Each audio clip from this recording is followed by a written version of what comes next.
headlines. You've already commented on whatever happened in North Korea last night. We're not quite sure. You're already pointing blame at President Obama. So what is the proper reaction to this incident? And Well, what would you do as president? I think there are 4 things we need to do almost immediately. Number 1 is return North Korea to the list of state sponsors of terror. It was a mistake, I believe, made by the Bush administration, but they should be returned back to that list.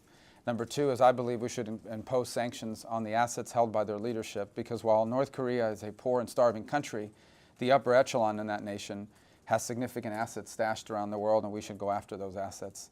Number 3, I think we need to recommit to the issue of missile defense and missile security. The 21st century intercontinental ballistic missiles is technology that's going to be more readily available than ever before. There are already multiple countries around the world, including some who are hostile against us, who possess significant intercontinental missile capabilities.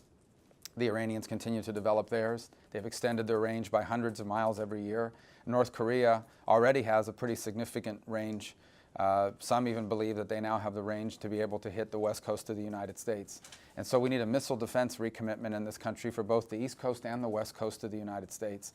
And number 4 is this reminds us of the need to rapidly rebuild our military after these disastrous defense cuts. We are on the verge of being left with the oldest and the smallest Navy this nation has had in over 100 years. And when it comes to the Asia-Pacific region, naval power is more important than ever before. Not just because of the North Korea contingencies, but also because of what's happening in the South China Sea and China's reclamation projects. And there was an interesting, I think it was an Associated Press write-up yesterday, that detailed the real limitations that we're now facing in the Asia-Pacific region in terms of deployment and force structure.